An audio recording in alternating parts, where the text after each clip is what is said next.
बच्चों, आज हम बात करेंगे प्रश्नावली 1.2। वास्तविक संख्याएं जो हमारा चैप्टर चल रहा था उसकी प्रश्नावली 1.2 का पहला क्वेश्चन है, निम्नलिखित संख्याओं को अभाज्य गुणनखंडों के गुणनफल के रूप में व्यक्त कीजिए। यानी कोई भी संख्या दे रखी है, सपोज पहला है इसका 140। इसको क्या करना है, इसको बनाना है अभाज्य, ध्यान देंगे, अभाज्य गुणनखंडों के गुणनफल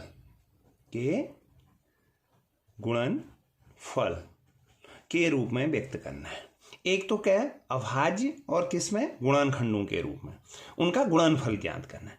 अब पहला प्रश्न है, इसका पहले प्रश्न का जो पहला है नंबर वो है 140। कैसे करेंगे? सबसे पहले तो अभाज्य गुणनखंड क्या है ये हमें समझ लेना जरूरी है। अभाज्य गुणनखंड वो गुणनखंड हैं जिस संख्या के फिर कोई खंड नहीं हो सकते। यानी कहने का अर्थ है वह संख्या जिसमें उसी संख्या का भाग जाता है और किसी और का भाग नहीं जाता। ठीक, जैसे दो में आप किसका भाग दे सकते? स्वयं दो का, उसके खंड हो ही नहीं सकते। 2 गुणा 1 और एक का सब में जाता है, ठीक है ना। जैसे 4, लेकिन 4 अभाज्य गुणनखंड करने के लिए 4 में 2 का भी जाता है, 4 का भी जाता है, इसलिए वो नहीं। 5 अभाज्य संख्या है जिसमें स्वयं 5 का जाता है लेकिन और किसी संख्या का भाग नहीं जाता। तो ऐसे हम समझेंगे, लेकिन इसको निकालते कैसे हैं अब जरा देखेंगे। इसको निकालने का तरीका है 140 के गुणनखंड करेंगे। गुणनखंड करने का तरीका ये है, वह छोटी सी छोटी संख्या जिसका भाग इसमें जाता है, वह छोटी से छोटी संख्या इकाई में 0 है तो 2 का भाग जाता है, 2 सत्ते 14 और 2 पंचे और 2 शून्य की 0। ठीक हो गया, आपका 70 आ गया। ठीक, 2 का भाग 140 में 70 बार। अब फिर 2 का भाग दे दिया, 2 तियां 6 और 2 पंचे 10। फिर अब 35 में देखो 2 का नहीं जाता, इकाई में 5 है। वह संख्या जिसकी इकाई में 5 हो तो किसका जा सकता है? 3 का इसलिए नहीं जा रहा है, 5 धन 3 8 आ जा रहा है, 3 का भाग 8 में नहीं जाता इसलिए 3 का 35 में नहीं जाता। उसके बाद की संख्या 4 का जाएगा नहीं है, 5 का भाग इसमें कितनी बार जाता है? 5 सत्ते 35। अब आता 7, 1 के बाद छोड़ के 2 3 4 5 6 नहीं जाता, 7 ही का जाता है और तब तक देते रहेंगे जब तक लास्ट में 1 न बच जाए। यानी अंतिम अभाज्य संख्या इसकी 7 थी।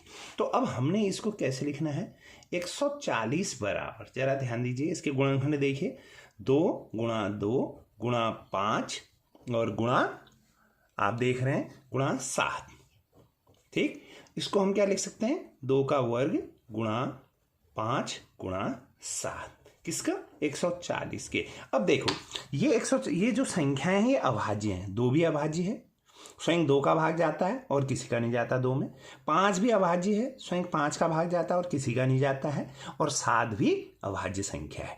यानी अभाज्य गुणनखंडों के गुणनफल, यानी गुणनफल के रूप में लिख दिया। अब इसको मल्टीप्लाई कीजिए, 140 हमारा इसमें आ जाएगा। ठीक है, तो हम इसको ऐसे कर सकते हैं। ये इसके जितने भी क्वेश्चन इसमें आएंगे उसको हम इसी रूप में करेंगे। ठीक, अब इसके एक्सरसाइज में दूंगा आपको, इसके और प्रश्न दूंगा, इसका सेकंड क्वेश्चन, थर्ड क्वेश्चन। अब जो इसका सेकंड क्वेश्चन है, क्वेश्चन नंबर 2, इस एक्सरसाइज का सेकंड क्वेश्चन, अब वो क्या है जरा देखिए। पूर्णांकों के निम्नलिखित युग्मों के महत्तम समावर्तक HCF और लघुत्तम समापवर्तक LCM ज्ञात कीजिए। जांच कीजिए कि संख्याओं का गुणनफल HCF गुणा गुणनफल बराबर HCF गुणा LCM है। यानी वो कह रहा है, हमें यह बता कर वो कह रहा है कि संख्याएं निकालिए और उनका गुणनफल आपस में, जैसे इसका ये है फॉर्मूला कि कोई भी दो संख्या, इसको मैं ऐसे बता सकता हूं, कोई भी दो संख्याएं उनका गुणनफल, 2 संख्याओं का गुणनफल हमेशा बराबर होगा इन संख्याओं के HCF गुणा LCM के। इसके गुणा हमेशा 2 संख्याओं का गुणनफल बराबर होगा HCF गुणा LCM के। ठीक, कोई भी दो संख्या है। हमारा पहला ले लेते हैं, सपोज इसका जो पहला क्वेश्चन है वो हम इस क्वेश्चन को बना रहे हैं, वो है 26 26 और 91, ये 91। ठीक है, हम इसको बना रहे हैं कि क्या इन संख्याओं का गुणनफल उनके एचसीएफ गुणा एलसीएम के बराबर होता है, ये निकाल। तो हमें सिंपल सा पहले इस संख्या का हम क्या निकाल लेते हैं, अभाज्य गुणनखंड निकाल लेते हैं, किसके, 26 का। ठीक है, अब जरा देखें 26 का गुणनखंड हमने निकाल लिया, कैसे निकालेंगे, तरीका वही होगा। सबसे छोटी संख्या जिसका भाग इसमें जाता है 2, 13 बार चले गया, 2 एकम 2, 2 3 6, फिर 13 अभाज्य संख्या है, यानी 26 के जो गुणनखंड हमें मिले वो मिले 2 गुणा 13। ठीक, ऐसे ही फिर हमने क्या निकाल लिया, 91 91 का। आप देखेंगे फिर 91 में देखिए हम किसका भाग दे सकते हैं, सबसे छोटी संख्या 7, 7 एकम 7 का भाग हम इसमें देंगे, 7 एकम 7, 7 तियां 21, फिर 13 का 13 एकम 13, यानी हम 91 को 7 इंटू क्या लिख सकते हैं, 13। ठीक है, ये इसके गुणनखंड है।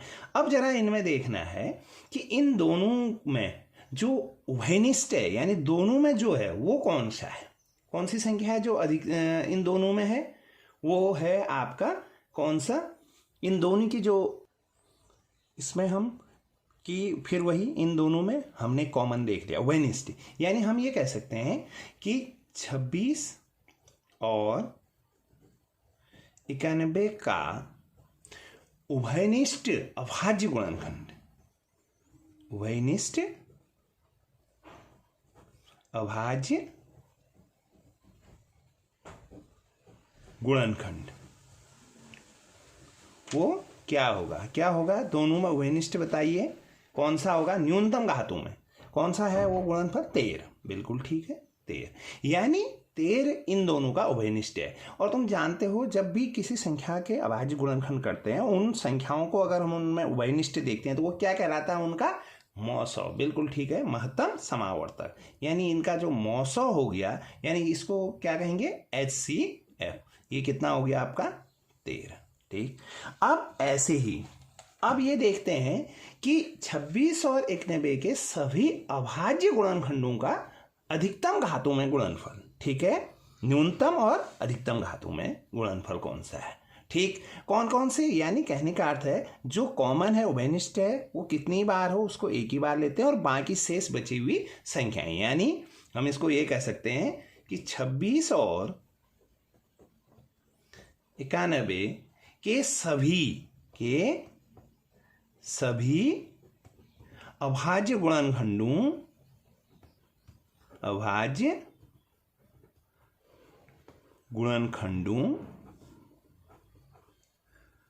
का, यानी कौन सी चीज बता रहे हैं, अधिकतम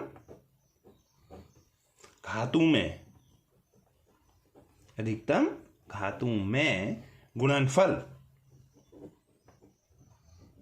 यानी कौन कौन से शेष बचे हैं, एक क्या है, 2 की घात 1 है, ठीक है, और 7 की घात भी 1 है, और 13, यानी 13 उभयनिष्ठ है, कई बार भी होगा, लिखेंगे एक ही बार। तो हमने इसको मल्टीप्लाई कर दिया तो ये बचा 182, हमें ये मिल गया। तो अब ये जो 182 है ये क्या होगा, इसका लघुत्तम समापवर्त्य, क्या होगा, लघुत्तम समापवर्त्य वर्ड, यानी इसको हम क्या कहते हैं, लॉ-सॉ, यानी LCM इंग्लिश में, least common multiple, equal to कितना है, 182। अब देखिए यहाँ पर हमें दो चीजें मिल गई हैं, संख्याएं, पहली संख्या पता है हमें, और दूसरी संख्या पता है, आप देख रहे हैं, पहली संख्या 26 और दूसरी संख्या 91, और इसका मौसौ भी मिल गया हमें, लॉसौ भी मिल गया। अभी यह कह रहा है कि दो संख्याओं का गुणनफल उसके HCF और LCM के गुणनफल के बराबर होता है, ये पूछ रहा है। यानी ये हम इसको ऐसे देख रहे हैं, दो संख्याओं का संख्याओं का गुणनफल बराबर होता है उन संख्याओं का HCF गुणा LCM के। ठीक, अब वो संख्याएं कौन कौन सी हैं हमारी? ये है 26 गुणा 91। ठीक है, आप इन दोनों को मल्टीप्लाई करेंगे तो ये आ रहा है 2366। ठीक, और ऐसे ही इनके जो HCF हैं वो क्या है? HCF कितना है? 13 गुणा LCM कितना है? 182, 182। दोनों को गुणा करेंगे, ये भी हमें प्राप्त हो रहा है 2366। ठीक, इससे क्या प्रूफ होता है? क्या प्रूफ होता है कि दो संख्याओं का गुणनफल उसके लॉसो और मौसो के बराबर होता है। ठीक, ये हमें प्रूव आ गया, प्रूव कर दिया हमने। ठीक है ना, इससे दो संख्याओं का गुणनफल ये है और HCF और LCM का गुणनफल बस। अतः संख्याओं का गुणनफल बराबर HCF गुणा LCM, यही हमें प्रूफ करना था। ठीक, यही क्वेश्चन हमें करना है। अब इसी के साथ जो इसका प्रश्न नंबर 3 है वो कह रहा है, प्रश्न नंबर 3 में है, अब इसके अलग अलग हैं। प्रश्न नंबर 2 के भी सेकंड, थर्ड, फोर्थ पार्ट्स हैं, वो मैं आपको वर्क में दूंगा। अब जो क्वेश्चन नंबर 3 है उस पर वो कह रहा है अभाज्य गुणनखंड विधि द्वारा। किस विधि द्वारा? अभाज्य गुणनखंड, जो पहले बता चुके हैं, उसके द्वारा निम्नलिखित पूर्णांकों के मौसो और लॉसो ज्ञात कीजिए। बिल्कुल सही है, हमें दे रखा है एक संख्या दे रखी है, इसका पहला है। अभी तक आपके पास 2 संख्याएं थी, अब यहां पर जो प्रश्न आ रहा है वो आ रहा है 3 संख्याएं, 12, 15 और 21, 3 संख्याएं। ठीक है, अब वो कह रहा है गुणनखंड विधि द्वारा, अभाज्य गुणनखंड विधि द्वारा, यानी इसके द्वारा ये कह रहा है कि निम्नलिखित जो ये जो संख्याएं हैं इनके मौसो निकालिए, HCF निकालिए और LCM निकालिए। यानी हमें इनका चाहिए एक HCF, ठीक, यानी मौसो चाहिए, ये निकालना है हमें, ये क्या होगा, और LCM चाहिए हमें, यानी लॉसो चाहिए हमें। ठीक है, ये क्या होगा, ये दोनों चीजें हमें निकालनी है, ये दोनों चीजें निकालनी। अब किस मेथड से कह रहा है वो? अभाज्य गुणनखंड विधि, यानी इसके द्वारा। तो हम कर लेते हैं तीनों के गुणनखंड। पहले 12 का गुणनखंड कर लेते हैं, जरा देखिए। वह छोटी सी छोटी संख्या जिसका भाग इसमें जाता है। 2 का 2 छक्का 12, फिर 2 से दे रहे हैं 2 3 6, फिर 3 से दे रहे हैं 3 एकम 3, यानी 12 के जो गुणनखंड हैं, अभाज्य गुणनखंड हैं, वह है 2 गुणा 2 गुणा 3। ठीक, अब ऐसे ही हमने 15 के गुणनखंड निकाल लिए। 15 में वह छोटी से छोटी संख्या 3 3 पंचे 5 5 एकम, यानी हम 15 का गुणनखंड है 3 गुणा 5, तब तक देते रहेंगे जब तक नीचे शेषफल में 1 न बच जाए। ठीक है, और ऐसे ही फिर आप देख रहे हैं 21, वह छोटी से छोटी संख्या, सेम वैसा ही प्रोसेस हर एक में। 7 21, 7 अभाज्य है, उसी का जाएगा। ठीक हो गया, 21 बराबर 3 गुणा 7। ठीक, अब ये जो इसके गुणनखंड हमें मिले हैं, इन गुणनखंडों को एक क्रम में हम लिख लेते हैं। 12 बराबर 2 गुणा 2 गुणा 3, और घातांक के रूप में इसको लिख लेते हैं 2 की घात 2 गुणा 3 की घात 1। ऐसे ही 15 को 3 गुणा 5, यानी 3 की घात 1 गुणा 5 की घात 1। ऐसे ही फिर हम लिख लेते हैं 21 को 3 गुणा 7 3 की घात 1 गुणा 7 की घात 1। अब जैसे हमने प्रश्न नंबर 2 में बताया था कि सबसे पहले हमें प्रश्न नंबर 2 पर आपको आगे या पीछे कुछ भी कर सकते हैं, लेकिन अगर हम इनमें इसका हम निकालना चाहते हैं मौसो, ठीक है, तो किसकी संख्या का? 12 15 और 21 का। तो वह संख्या देखेंगे जो इसमें सबसे पहले न्यूनतम घातों में क्या है, कौन सी है न्यूनतम घात, कौन से है न्यूनतम घातों में? एक जो इतनी कम से कम घात है वो, और जो तीनों में कॉमन है वो कौन सी संख्या है जो तीनों में है? वेनिस्ट है, 3 है, यहाँ भी है और यहाँ भी है। 2 अधिकतम घात में है, बट 2 यहाँ तो है, यहाँ नहीं है, यहाँ नहीं है। यानी इसका अर्थ यह हुआ कि जो इसका हम फाइंड आउट करेंगे यहाँ पर, अब यहाँ पर देखेंगे हम कि उभयनिष्ठ अभाज्य गुणनखंडों का न्यूनतम घातों में गुणनफल, किसमें? न्यूनतम घातों में गुणनफल, यानी उभयनिष्ठ, ऐसे भी लिख सकते हैं हम, इसको लिख भी सकते हैं, उभयनिष्ठ गुणनखंडों, उभयनिष्ठ गुणनखंडों का न्यूनतम घातों में गुणनफल। उभयनिष्ठ कौन है? 3 है। 3 की घात क्या है? 1 है, बराबर हमें जो फाइंड आउट हुआ वो 3 हुआ।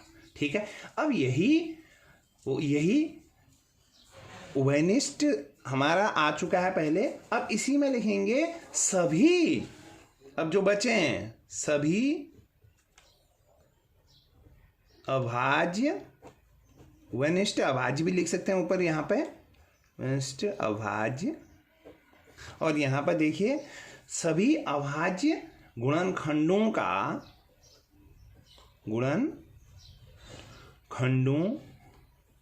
का अधिकतम घातों में, किसमें? अधिकतम घातों में गुणनफल। ठीक, तो हम इसको निकाल सकते हैं। कौन कौन से हैं हमारे पास? 2 की घात 2 और उभयनिष्ठ था 3।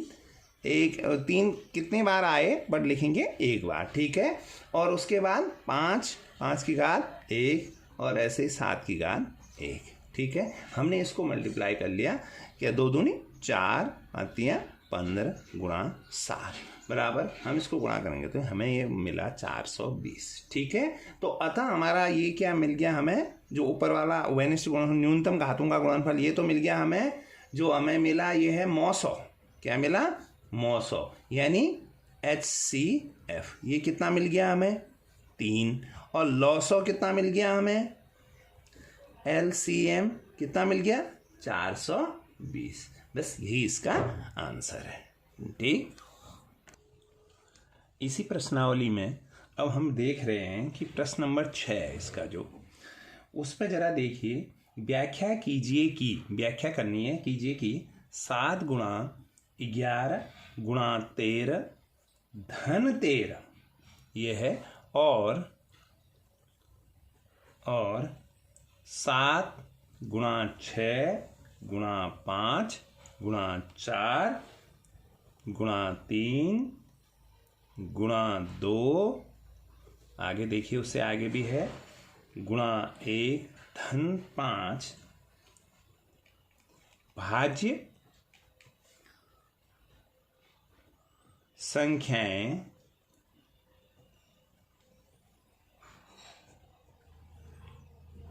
क्यों हैं, ये बताना है। एक है 7 गुणा 11 गुणा 13 धन 13, और दूसरा है 7 गुणा 6 गुणा 5 गुणा 4 गुणा 3 गुणा 2 गुणा 1 धन 5 भाज्य संख्याएं क्यों है। ये भाज्य क्यों है, इसको हमने बताना है। जरा देखेंगे संख्याएं, क्योंकि आप देखिए 7 गुणा 11 गुणा 13 धन 13 ये है, इसको जरा देखेंगे। अगर आप इसको हल करते हैं, इस पूरे को गुणा, इसका मैंने इसको हल किया तो मुझे मिला है, ये मिला आपका 1001 धन 13, दोनों को जोड़ दीजिए तो 1014 हमें ये प्राप्त हुआ। ठीक, अब इसके हम क्या निकाल लें, 1014 के हम क्या निकाल लें, गुणनखंड कर लें, अभाज्य गुणनखंड कर लें। आप देखिए इसको मैं कर रहा हूँ, 2 से पहले भाग दिया मैंने, इसमें भाग गया 507।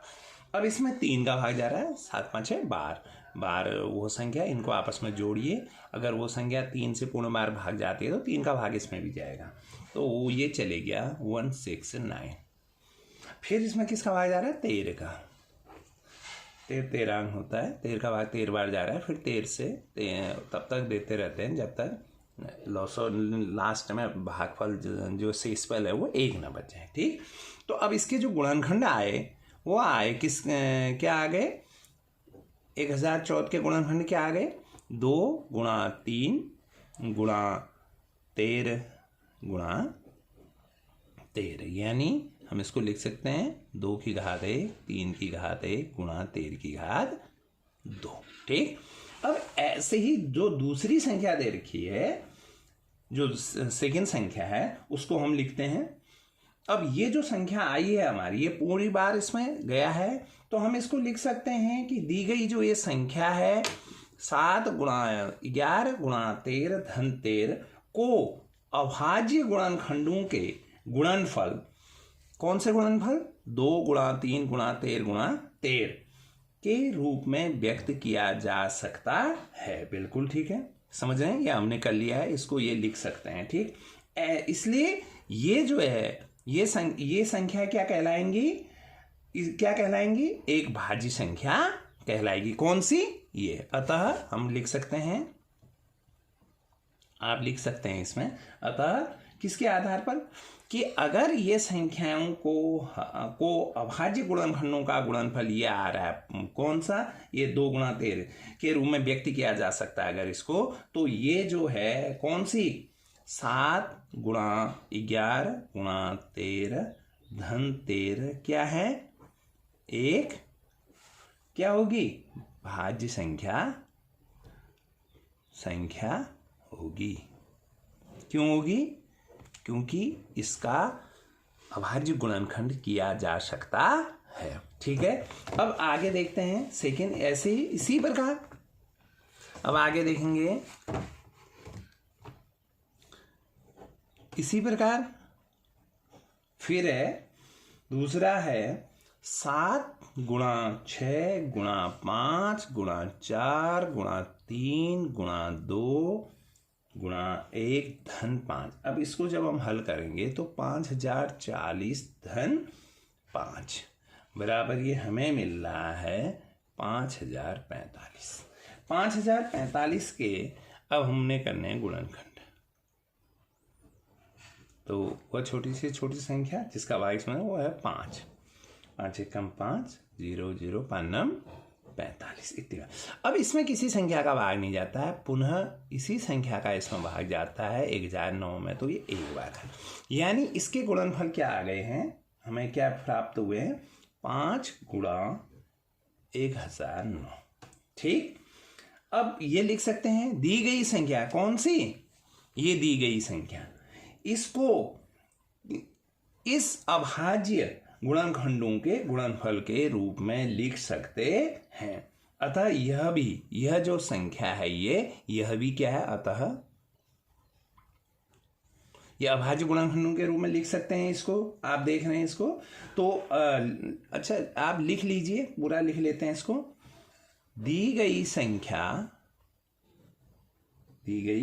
संख्या कौन सी, 7 गुणा 6 गुणा 5 गुणा 4 गुणा 3 गुणा 2 गुणा 1 धन 5 को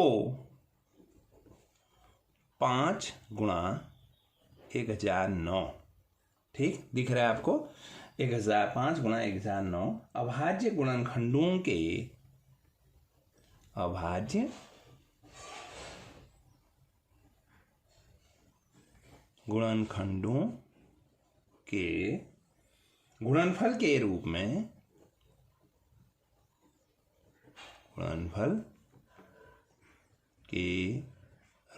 में लिखा जा सकता है,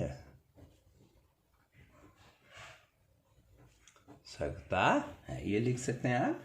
तो संख्या क्या होगी, संख्या कौन सी, ये जो दे रखी है 7 गुणा 6 गुणा 5 गुणा 4 गुणा 3 गुणा 2 गुणा 1 धन 5, ये है ना, ये भाज्य संख्या है, ये भाज्य संख्या है। ठीक, तो अब मैं इन जितने इस एक्सरसाइज के प्रश्न हैं, इनके जो पार्ट्स हैं वो मैं आपको दूंगा, इसमें आप उसको करेंगे।